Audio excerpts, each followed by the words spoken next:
உலகெங்கும் உள்ள இறைவானியர்களுக்கு வணக்கம். நான் உங்க வித்யா கார்த்திக். ஒவ்வொரு மாதமும் எனக்குன்னு ரொம்ப யூனிக்கா ஸ்பெசிஃபிக்கா நட்சத்திர பலாபலங்கள் பார்த்துக்கிட்டே வரோம் இல்லையா? அந்த வகையில இப்ப நம்ம பார்க்கக்கூடிய நட்சத்திரம் என்னவென்றால், குருவின் ஆளுமையை தன்னகத்தே வைத்திருக்கக்கூடிய புனர்பூச நட்சத்திரக்காரர்களுக்கு 3 பாதி, இங்கேயும் ஒரே ஒரு பாதி மட்டும் பக்கத்து வீட்டுக்கு கொடுத்துட்டு இருக்கக்கூடிய புனர்பூச நட்சத்திரக்காரர்களுக்கு இந்த மாதம் எப்படி இருக்க போகிறது, என்னவெல்லாம் நடக்க போகிறது, என்னெல்லாம் எதிர்பார்க்கலாம். ஒரு மாதிரி லோன்லியா ஃபீல் பண்றீங்களோ?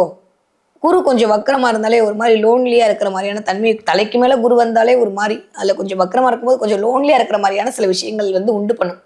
எஸ் சார்னும் ஆமாம் தானே, அதெல்லாம் ஒன்றும் இல்லை, எல்லாம் நல்லைக்கு தான். சர்ஃபெக்சல் மாதிரி கரை நல்லது, அதனால கொஞ்சம் இந்த தன்மையும் கொஞ்சம் நல்லது தான். ஓகே, அப்படி இல்லாட்டி கூட உள்ள இருக்கக்கூடிய குரு ஒரு மாதிரி எல்லாத்தையும் விட்டு தனியாக உட்காந்துக்கலான்ற மாதிரி உங்களை பயணப்படுத்துவார்.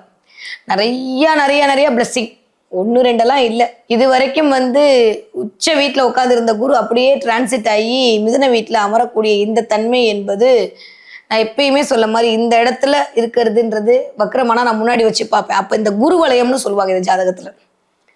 எப்பெல்லாம் குரு ரிஷபத்துல, எப்பெல்லாம் குரு சிம்மத்துல, எப்பெல்லாம் குரு கும்பத்தில் வருகிறாரோ இது குரு வலயத்திற்குள் ஆட்படக்கூடிய தன்மை. அதே மாதிரி துலாம்ல இது ஒரு பெரிய சயின்ஸ். 12ஆம் இடத்துல இருக்கக்கூடிய அமைப்பாக வச்சு பார்க்கும்போது அது ரிஷபத்துல குரு வலயத்துக்குள் வரக்கூடிய குரு. அது நான் அப்படித்தான் பார்ப்பேன். என்னுடைய ப்ரெடிக்ஷன் வக்கரமா இருந்தா முன்னாடி வச்சு பார்த்துதான் பலன் கொஞ்சம் ஓரளவுக்கு சரியாக வரும். அந்த வகையில பார்த்தோம்னா நிறைய செலவுகள் அதிகரிக்கக்கூடிய மாதமா இருக்கு. நிறைய ஹோட்டலுக்கு நிறைய செலவு பண்றோமோ இந்த மாசம், அப்படிதான் தெரியுது. நிறைய ஹோட்டலுக்கு செலவு பண்றது, நிறைய வெளியில சாப்பிட்றது, நிறைய வீட்டில் சாப்பிட முடியாம போறது, லேட் ஆயிடுச்சு அப்படின்னு எங்கேயாவது போயிட்டு வெளியிலேயே சாப்பிட்டு வர்றதுன்ற மாதிரி கொஞ்சம் நிறைய ஃப்ரெண்ட்ஸோட ஒரு ரவுண்ட் அடிக்கிறதுன்ற மாதிரி கொஞ்சம் செலவுகள் அதிகரிக்கக்கூடிய மாதமாகத்தான் இந்த மாதம் இனிதே மலர காத்திருக்கிறது. எப்போ? டிசம்பர் 1ஆம் தேதியிலேருந்து டிசம்பர் 31ஆம் தேதிக்குள்ள பயங்கர தெய்வீக கடாட்சம், தெய்வீக அருள், தெய்வீக ஒரு தன்மை. சாமி சாமி சாமின்னு எங்க பார்த்தாலும் சாமியோடு ஐக்கியமாகக்கூடிய தன்மையாக திடீர்னு மாறிடுவீங்க. புனர்பூச நட்சத்திரக்காரங்க, என்னடா நீ இப்படி இல்லையே, நீ என்ன திடீர்னு இப்படி மாறிட்ட அப்படின்ற அளவுக்கு ஒரு மாதிரி இறைவனோடு கனெக்ட் ஆவீங்க. நீங்க கனெக்ட் ஆகல, அவன் உங்களை கனெக்ட் பண்றான் அப்படின்னு தான் சொல்லணும். நிறைய சிவன் வழிபாட்டின் மூலமாக சிந்தை மலரக்கூடிய தன்மையாக இந்த தடவை புனர்பூச நட்சத்திரக்காரர்களுக்கு இனிதே மலர காத்திருக்க சிவன் வழிபாடா. ஆமா, கிட்டத்தட்ட 7ஆம் இடத்துல ஒரு 4 கிரகம் சேர்ந்திருந்தா சிவனை கும்பிடாம வேற யாரை கும்பிடுறது சொல்லுங்க. 6ஆம் இடத்துல இருக்கக்கூடிய இந்த தன்மை முதல் ஒரு 15 நாட்கள் ஹெல்த்ல ரொம்ப கவனமா இருக்கணும். நிறைய பேருக்கு லோன் கேட்ட இடத்துல கிடைக்கிறதுக்கான வாய்ப்புகள் எல்லாம் இருக்கு. முதல் 15 தேதிகளுக்குள்ள மார்கழி மாசம் ஆரம்பிக்கிறதுக்குள்ள சில விஷயம் பண்ணிடணுன்ற மாதிரி மனசு அப்படியே சில விஷயத்தை நோக்கி பயணப்படும். ரொம்ப நாளா ரொம்ப வருஷமா பார்க்கணும்னு நினைச்சவங்கெல்லாம் இந்த தடவை நீங்க பார்ப்பீங்க.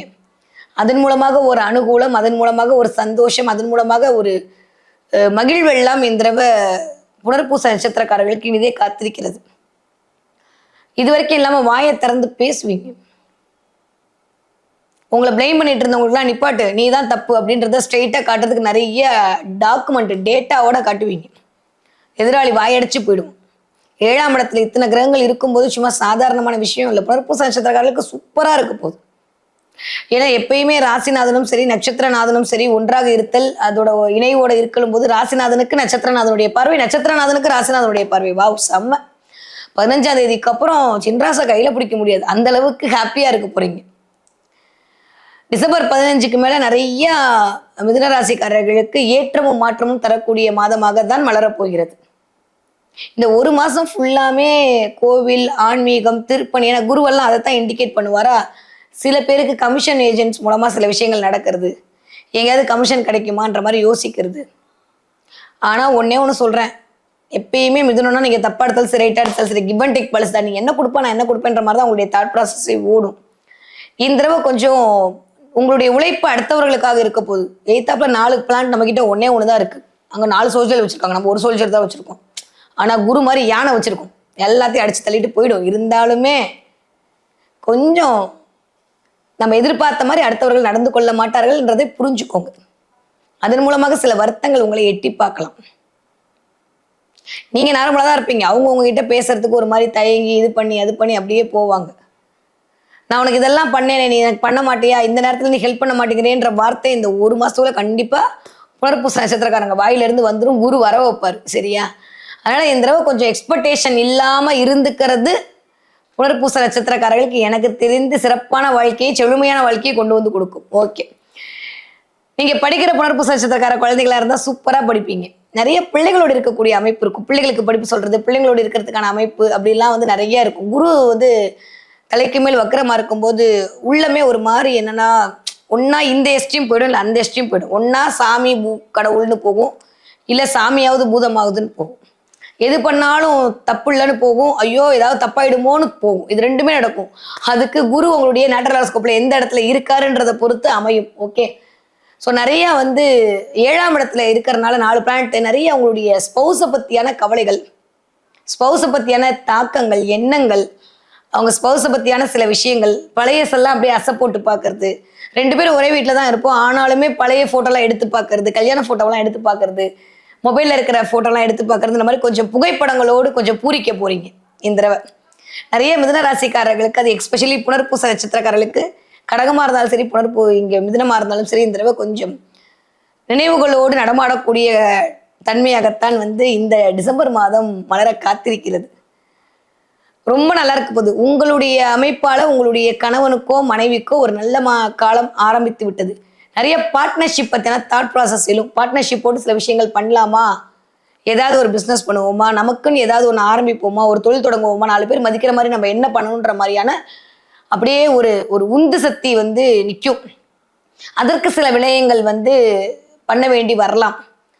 உங்களுடைய சுயஜாதகம் அதுக்கு இம்ப்ளிமெண்ட் பண்ணுதுன்னா நிறைய பேருக்கு கடன் வாங்கி சில விரயங்கள் பண்ணி பார்ட்னர்ஷிப்பின் மூலமா சில தொழில் தொடங்குவதற்கான வாய்ப்பை கண்டிப்பாக இந்த தடவை எதிர்பார்க்கலாம் டிசம்பர் மாதம் புனர்பூச நட்சத்திரக்காரர்களுக்கு. ஓகே, நீங்க 20 வயதுலேருந்து 40 வயது இருந்தால் இந்த மாதிரியான விஷயங்கள் நடக்கும்னு சொல்லிட்டேன். 40 வயதுலேருந்து 60 வயது இருக்கீங்கன்னா நிறைய சிந்தை முழுகும் சிவன் நிறைய போறார். நிறைய சிவன் கோயிலுக்கு போறது, சிவனோடு பயணிக்கிறது. நிறைய பேருக்கு அண்ணாமலை தீபம் கண்ணில் போடுறது, அண்ணாமலை கோவிலுக்கு போயிட்டு வர்றது, இல்லை அதை பற்றியான யோசனை வர்றது, அதோடு கனெக்ட் ஆகிறது. சிவன் கோவிலுக்கு ஏதாவது தானம் கொடுக்கறது, ஏதாவது எண்ணெய் வாங்கி கொடுக்கறது, ஏதோ ஒன்று சிவனுக்கு நீங்கள் பண்ணுவீங்க. ரோட்டில் நீங்கள் இப்போ தான் போயிட்டு இருப்பீங்க, ஏதாப்பில் உங்கள் கண்ணில் சிவன் கோவில் போடும்.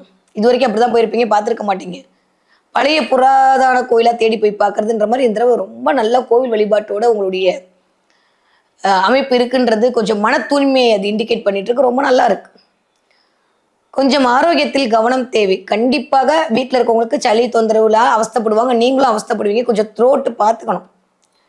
ஹீட்டாக இருக்கிற மாதிரி உடம்பு அப்படியே கொதிக்கும், அதில் கொஞ்சம் கவனமாக இருக்கணும். தூக்கமே வராது நைட்டெல்லாம். குரு வந்து வக்கரமாகும் போது நைட்டு தூக்கம் வராது. 10ஆம் இடத்துல வர சனி உட்காந்து அக்கௌண்ட்ஸ் ரைட்டிங்லாம் பார்த்துட்டு இருக்காரா, அதனால என் வாழ்க்கை எதை தான் நோக்கி போகுதுன்ற மாதிரியான கேள்விக்குறியோடையே நைட்டு படுப்போம். எஸ்பெஷலி மிதுன ராசிக்கார பெண்கள் கொஞ்சம் தூக்கம் இல்லாமல் தவிப்பீங்க. ஒரு தூக்கத்தில் கொஞ்சம் ஒரு மாதிரி டிஸ்டர்பன்ஸ். ஒன்றும் இல்லை, இப்போ இருக்கிற மாதிரியே 3 மணி நேரத்துக்கு அப்புறம் இருக்க போகிறோம். இல்லை இல்லை, இப்போ பிளான் மட்டும் எப்படி அப்படியே இருக்கும் சொல்லுங்கள். நீங்கள் எதையாவது போட்டு கவலைப்பட்டுக்கிட்டே இருந்தீங்கன்னா எப்படி? பெரிய நடராஜரை பறிச்சு அழிச்சிடலாம். சரியா? சூப்பராக இருக்க போகுது லைஃப். வரக்கூடிய காலங்கள் எல்லாம் வசந்தத்தின் காலங்கள் தான், எதை பற்றி யோசிக்கவே வேண்டாம். ஸோ புனர்பூச நட்சத்திரக்காரர்களுக்கு பூரிப்பாக இந்த மாதம் இனிதே மலர காத்திருக்கிறது. ஓகே, இந்த என்ன தெய்வத்தை வழிபாடு செய்யலாம்? நான் எங்க சொல்றேன், அவர் தான் வந்துட்டாரே. சிவன் வழிபாடு சிந்தை நிறைவேற்றக்கூடிய வழிபாடாக கண்டிப்பாக மலர காத்திருக்கிறது. ஓகே, புனர்பூச நட்சத்திரக்காரர்கள் என்ன பார்ப்பீங்க? நிறைய பசுமாடு பார்ப்பீங்க. பார்த்தீங்கன்னா சொல்லுங்க. பசுமாடா? ஆமா, நிறைய பசுமாடு பார்க்கறது. நிறைய வந்து மாடு இருக்கக்கூடிய கோவில்களுக்கு போகிறது. அங்கே போனால் அங்கே திடீர்னு மாடு இருக்கும். அந்த கோவிலுக்கு எதிர்பார்த்துருக்க மாட்டேங்க, அங்கே கோசாலை இருக்கும். அங்கே போய் கோவிலில் ஏதாவது அகத்திக்கீரையோ இல்லாத கீரையோ கொடுக்கறது. அதே மாதிரி நிறைய மீன் பார்க்கறது. இதெல்லாம் இந்த தடவை புனர்பூச நட்சத்திரக்காரர்களுக்கு வந்து வாழ்வியலில் நடப்பதற்கான வாய்ப்புகள் இருக்குது. அப்படின்னா என்ன அர்த்தம்? மாடு அசை போடுற மாதிரி சில விஷயத்தை அசை போட்டு கரெக்டாக டிசிஷன் எடுங்க, டக்குன்னு அவசரப்பட்டு எதுவும் முடிவு பண்ணிடாதீங்கன்றதை காட்டக்கூடிய சிம்பிளாகத்தான் பிரபஞ்சம் உங்களுக்கு மாடு என்கிற தன்மையை கண்ணில் காட்டும். அதனால எதா இருந்தாலும் நிதானமாக பிரதானமாக யோசிச்சு பண்ணக்கூடிய புனர்பூச நட்சத்திரக்காரர்கள் வாழ்வியல் தொட்டதெல்லாம் துலங்கக்கூடிய காலகட்டமாக இந்த டிசம்பர் மாதம் இனிதே மலர காத்திருக்கிறது.